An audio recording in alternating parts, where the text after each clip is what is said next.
باللہ من الشیطان الرجیم بسم اللہ الرحمن الرحیم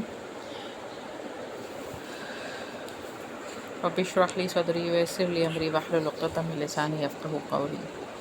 آیت نمبر 11 ہے وَإِذَا قِيلَ لَهُمْ لَا تُفْسِدُوا فِي الْأَرْضِ قَالُوا إِنَّمَا نَحْنُ مُصْلِحُونَ، اور جب ان سے کہا جاتا ہے کہ زمین میں فساد نہ پھیلاؤ تو وہ کہتے ہیں کہ یقیناً ہم اصلاح کرنے والے ہیں۔ یہاں پہ اللہ رب العزت نے منافقوں کے رویے کی وضاحت کی ہے کہ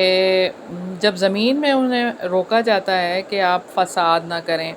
کفر نہ کریں، شرک نہ کریں، گناہ کے کام نہ کریں، تو دشمنوں کے پاس جا کے مسلمانوں کے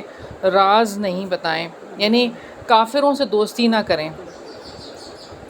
تو وہ کہتے ہیں ہم تو اصلاح کرنے والے ہیں، اس طرح کی بات کرتے ہیں۔ انہوں نے اصل میں دو باتوں کو اکٹھا کر دیا، ایک تو یہ کہ فساد فی الارض کا وہ خود ارتکاب کرتے ہیں، دنیا میں فساد پھیلاتے ہیں، دوسرے اس بات کا اظہار کرتے ہیں کہ یہ فساد پھیلانا نہیں ہے بلکہ یہ تو اصلاح کرنا ہے۔ ایک تو یہ سارے کام کرتے بھی ہیں اور کہتے ہیں کہ یہ فساد نہیں ہے، یہ اصلاح ہے۔ گویا کہ انہوں نے جو حق بات تھی اس کو بدل دیا، اور پھر یہ بات ہے کہ یہ لوگ ان لوگوں سے زیادہ بڑے مجرم ہیں جو گناہ کو گناہ تو سمجھتے ہیں، اور جو گناہ کا ارتکاب کرتے تو ہیں لیکن گناہ سمجھتے ہوئے کہ یہ میں گناہ کر رہا ہوں، لیکن یہ لوگ تو گناہ کو گناہ ہی نہیں سمجھتے، اور اس سے پھر جب اس کو گناہ سمجھتے ہی نہیں ہیں تو اس سے پھر رکتے بھی نہیں ہیں، پھر وہ کرتے ہی رہتے ہیں۔ تو زمین میں فساد جو پھیلتا ہے اللہ تعالیٰ کی نافرمانیوں سے پھیلتا ہے۔ جب اللہ تعالیٰ کے فرائض کو اور واجبات کو چھوڑ دیا جائے، سچے دین میں شک کیا جائے اور دشمنان اسلام کی مدد کی جائے اور کافروں کی حمایت کی جائے، یعنی کافر جو کہہ رہا ہے وہ صحیح کہہ رہا ہے، اور اللہ تعالیٰ اور اس کے بندے کے تعلق کو درست کرنے کے لیے جو بھی لوگ انفرادی طور پر کام کر رہے ہیں یا اجتماعی طور پر، یعنی اللہ تعالیٰ سے جوڑنے کا جو کام کر رہے ہیں، ان کے راستے میں رکاوٹ ڈالنا اور ان کو اللہ تعالیٰ سے جو جڑنے کے کام ہیں وہ نہیں کرنے دینا۔ یعنی مثال کے طور پر کتاب کی تعلیم ہے، قرآن کی تعلیم ہے، اس سے روک دینا کہ یہ آپ نہیں پڑھا سکتے، یا اس میں کوئی ایسے وہ کرنا، معاملات کرنا کہ آپ وہاں پہنچ نہ سکیں، یا مسجد جانے سے منع کر دینا، مسجد میں رکاوٹ ڈال دینا، مسجد میں ایسے سرگرمیاں دے دینا لوگوں کو کہ لوگ جو ہے وہ مسجد سے دور ہو جائیں اور ان کو ہوش ہی نہ رہے کہ مسجد بھی جانا ہے، اور آج آپ دیکھیں کیا حال ہے۔ یہ لڑکا لڑکی سے شادی، تو جو جن کو دین کا نہیں پتا وہ تو ان پہ بڑے خوش ہیں، ہاں، اور وہ بھی رہی ہے ان کی شادی قانون پاس کر۔ ہاں جی، اللہ تعالیٰ ہی ہے ہم سب کو ان چیزوں سے بچائے۔ اور تو ہم دیکھ رہے ہیں کہ اللہ تعالیٰ فرماتے ہیں قالوا انما نحن مصلحون، کہ وہ کیا کہتے ہیں؟ وہ کہتے ہیں کہ ہم تو اصلاح کرنے والے ہیں۔ تو منافقوں کو جب روکا جاتا ہے اور وہ یہ جواب دیتے ہیں، ان کے پاس شعور نہیں ہے ایک تو، اور اپنے آپ کو باشعور سمجھتے ہیں، اور یہ ان کی جہالت ہے جس کو وہ اصلاح کا نام دیتے ہیں، حالانکہ وہ فساد ہے۔ اور زمین میں اصل میں اصلاح کیسے پیدا ہوگی کہ جب صحیح ایمان ہوگا، عمل صالح ہوگا، اس کو اختیار کیا گیا ہوگا، اور شرک اور اللہ تعالیٰ کی نافرمانیوں کو چھوڑ دیا گیا ہوگا، تبھی زمین میں اصلاح ہوگی۔ یہی اصل میں اصلاح ہے، اور ایمان اور اللہ تعالیٰ کی اطاعت یہ اصل چیز ہے۔ زمین کے اندر اصلاح ایسے ہوگی کہ آپ کے پاس ایمان ہو اور اللہ تعالیٰ کی اطاعت میں آپ اپنا وقت گزارتے ہوں، اور یہ کہ پھر اللہ تعالیٰ زمین پر رزق کے دروازے کھول دیتے ہیں، اور جب اللہ تعالیٰ کی مدد آتی ہے کہ اللہ تعالیٰ کی عبادت اور اس کی اطاعت ہوتی ہے اللہ تعالیٰ کی، اور یہ زمین فساد سے پاک ہوتی ہے پھر، تو منافق سازشیں کرتے ہیں اور کہتے ہیں کہ ہمارا طریقہ صلح کا ہے، ہم کسی سے بگاڑ نہیں چاہتے اور ہم تو خیر خواہ ہیں، ہم تو صلح کرانا چاہتے ہیں۔ ان کا ظاہری برتاؤ بہت اچھا ہوتا ہے، بہت ہی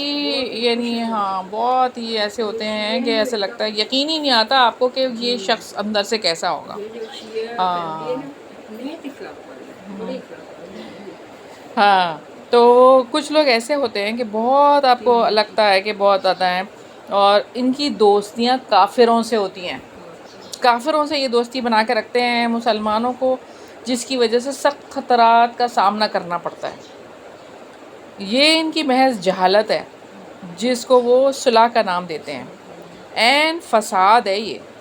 لیکن ان کو احساس نہیں ہوتا اس چیز کا۔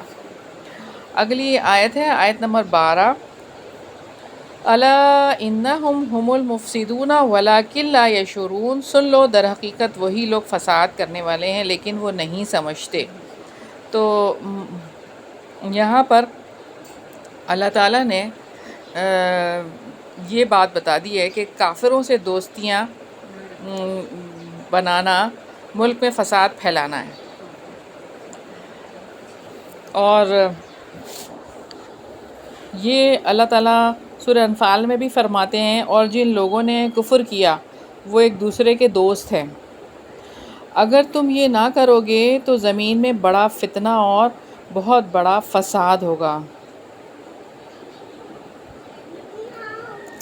تو بات یہ ہے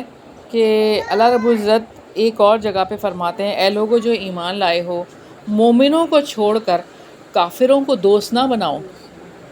کیا تم چاہتے ہو کہ اپنے خلاف اللہ تعالیٰ کے لیے ایک واضح حجت بنا لو؟ یقیناً منافق دوزخ کے سب سے نچلے درجے میں ہوں گے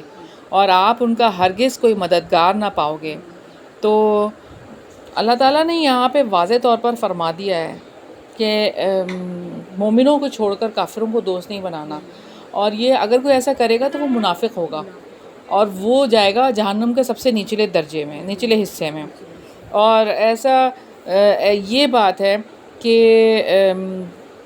اپنے فساد کے بارے میں ایسا علم نہیں رکھتے وہ جو اس کا فائدہ پہنچا سکے، اور یہ بات ہے کہ اللہ تعالیٰ حجت تمام کر دیں گے پھر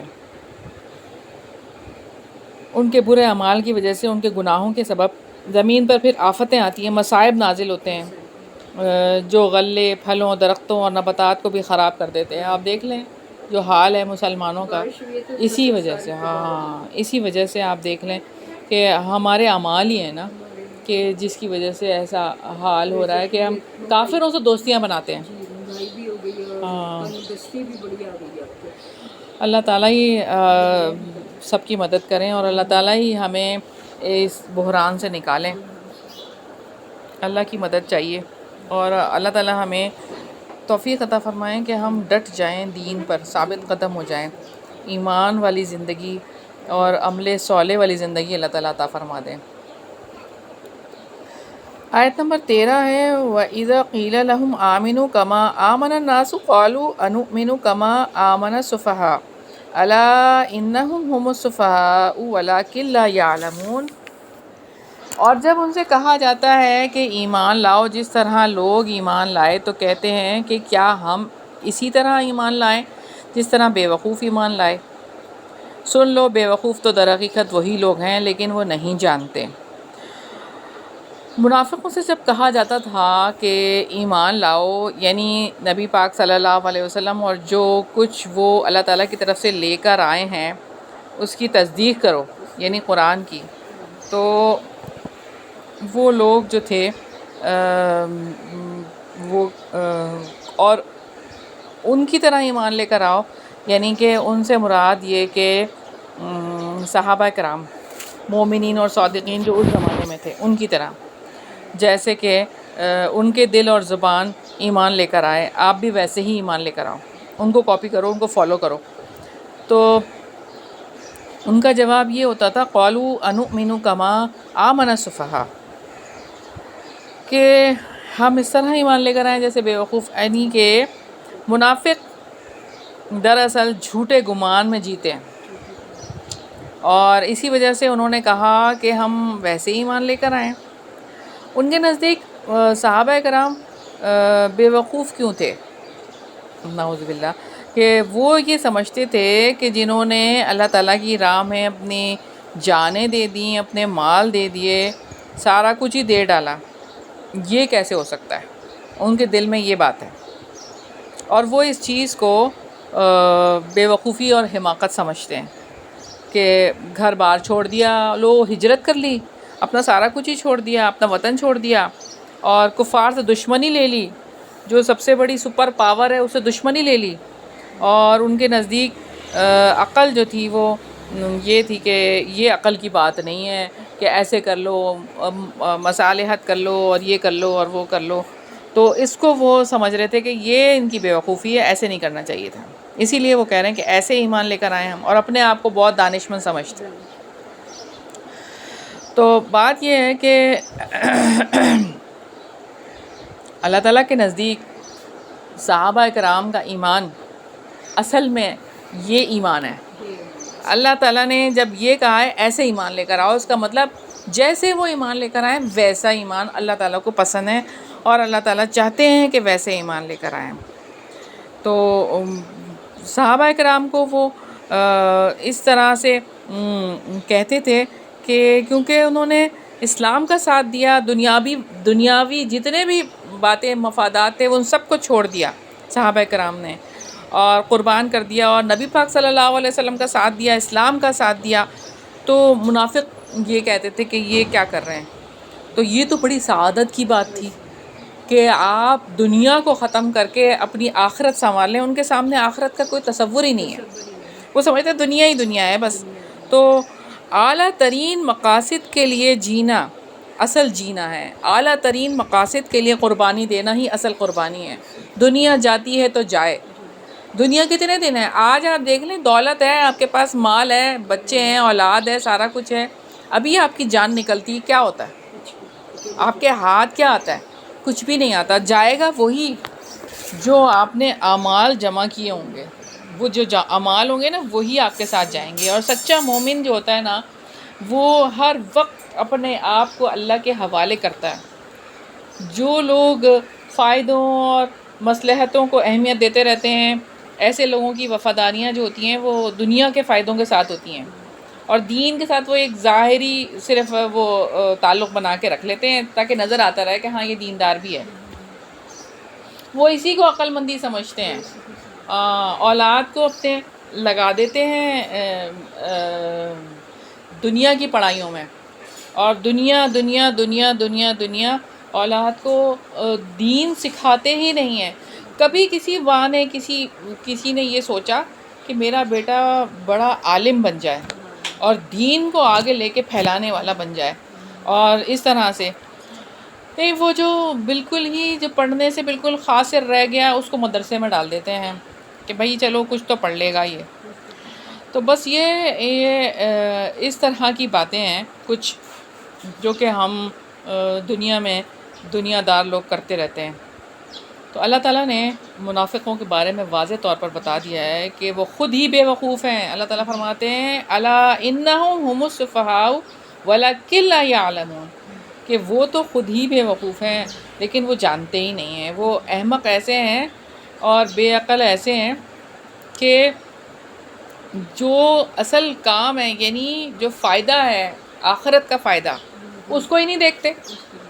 اس کو نظر انداز کر دیتے ہیں۔ اور عقل کا تقاضا تو یہ ہے کہ انسان اپنے فائدے کی فکر کرے، جو آپ نے چیزیں لینی ہیں